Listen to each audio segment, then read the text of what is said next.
What's up, guys? Well, got a little update on the HP Elite 8200 with the 750 Ti. It's been performing excellent. Haven't had a chance to go to an actual LAN party, but I've taken over to a bunch of friends' houses and played like a bunch of Steam games and a bunch of Blizzard games. Handles Counter-Strike just fine. Handles every Blizzard game besides Overwatch just fine. Overwatch I had to tone some stuff down. I think the 2 gigs of RAM is limiting it a little bit.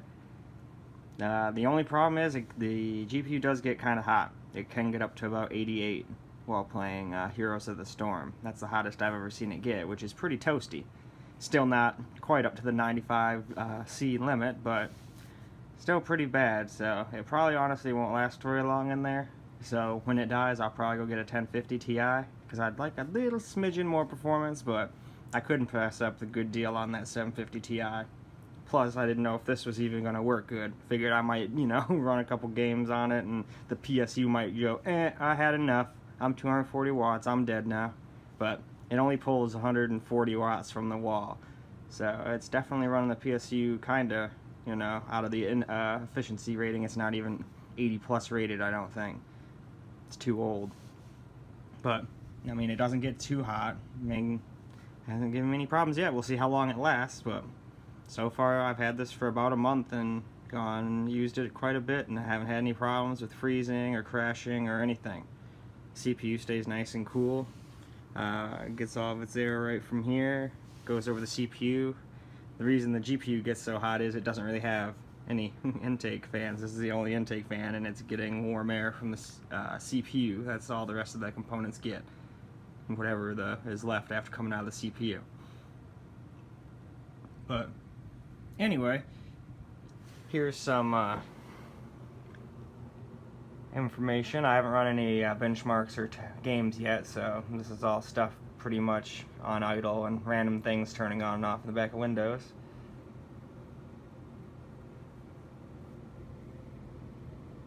And then it has 8 gigs of RAM as well.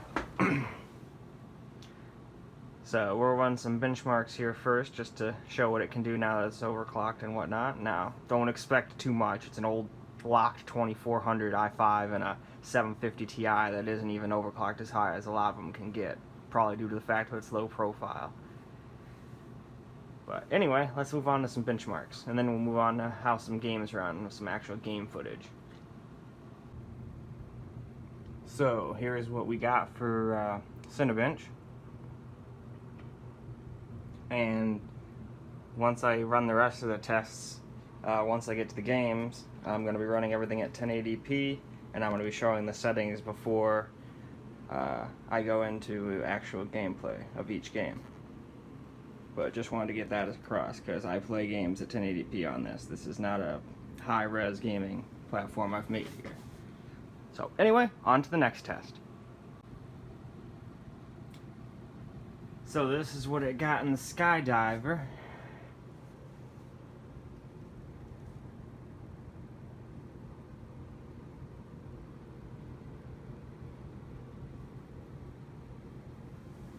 And now I'm going to run Firestrike. This is what it got for Firestrike. For a graphics score, for a physics score, combined score, and then the actual score.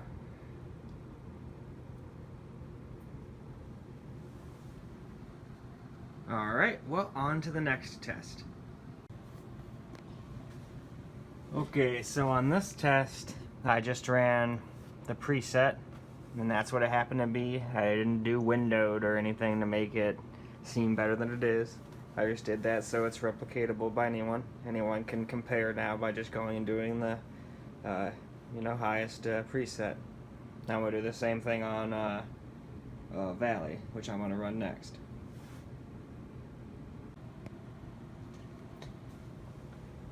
So here's what it got in Valley.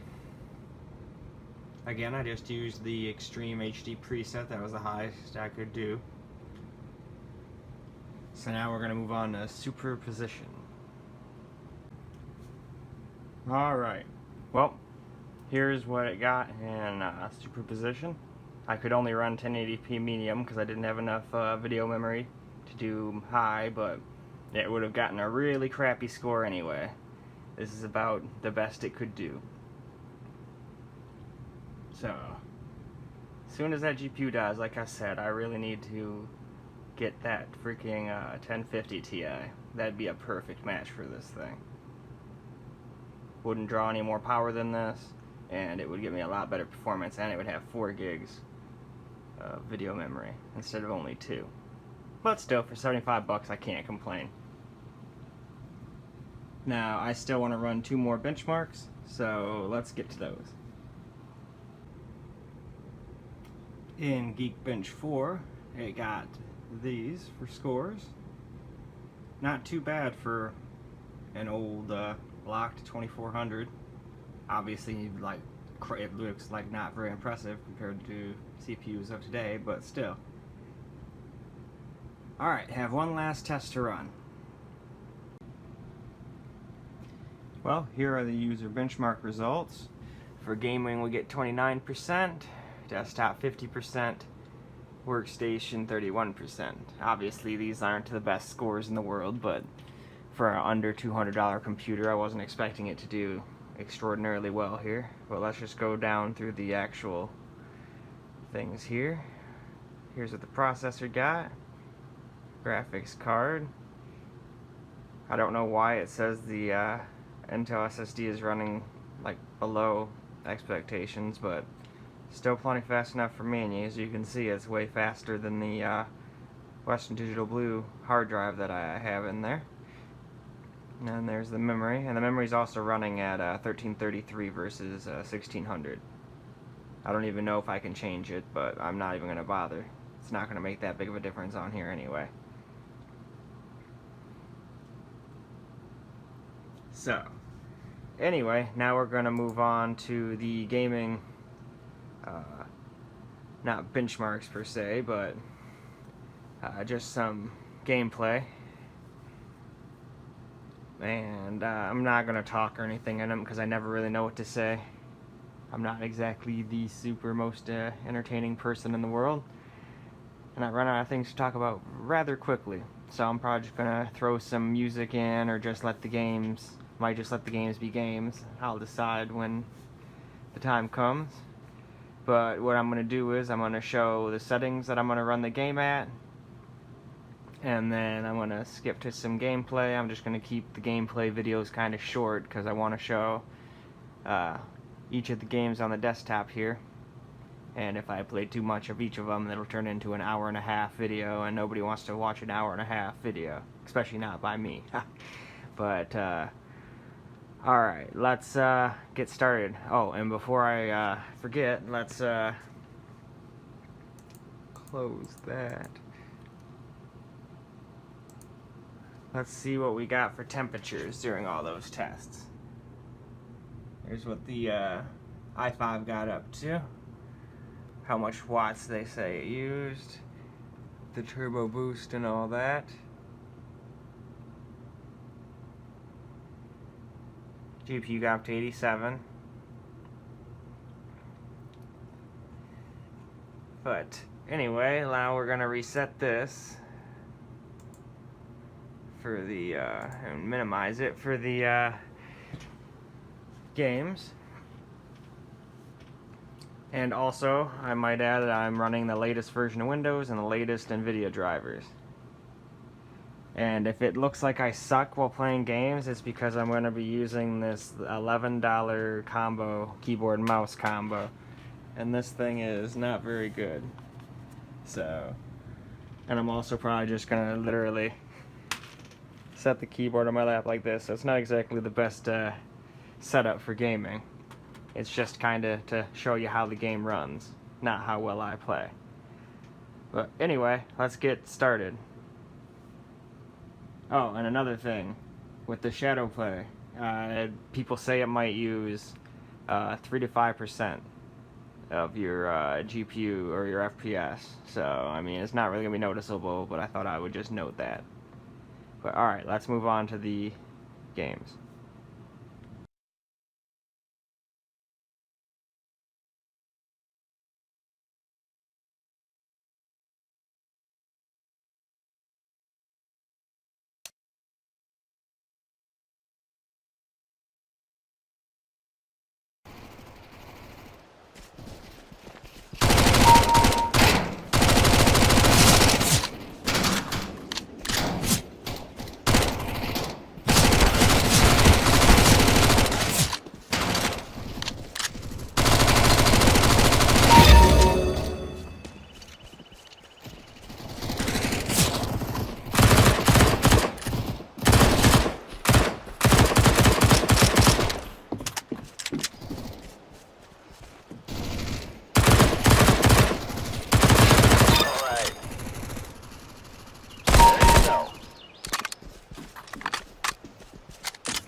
Move!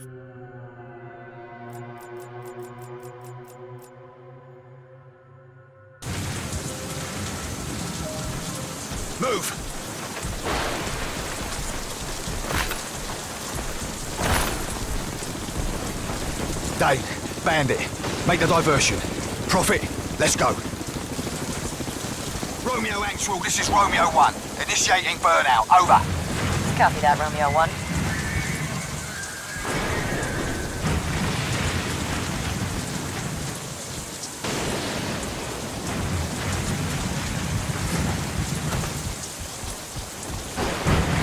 Gotta get you in there, inside the dome. There's a war starting. The Alpha Ceph? No. Remember those guys who shot you full of K-bolts in Siberia? The guys who had you in lockdown for God knows how many years? The guys who tore the nanosuit from my flesh? The guys who are gonna do the same to you? Sell those guys. Oh, forget it.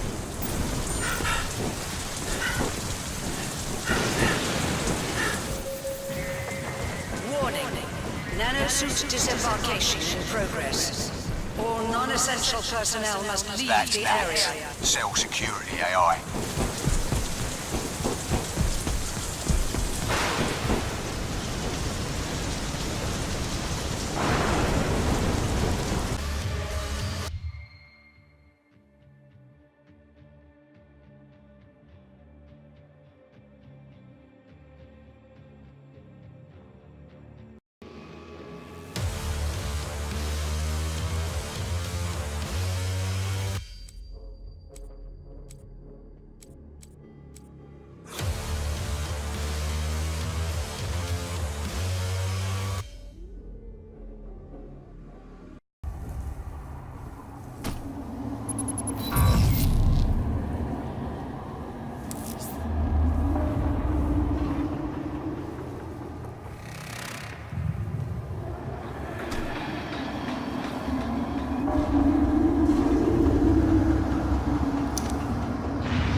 Woo, too close.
well, that about does it for the gameplay and whatnot.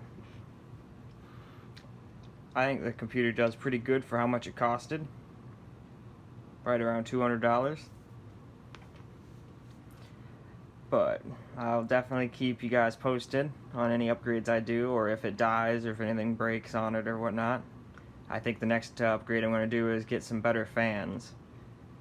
Probably go get some Noctua fans and try and figure out a way to zip tie some fans to the back ventilation holes or something, just to get a little ventilation in there.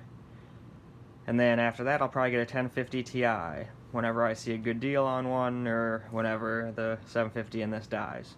And being at 88 degrees during pretty much all my games, I don't see that taking very long. But technically that's still within spec, so it might last a really long time. We shall see. But anyway, till the next video, peace out, guys.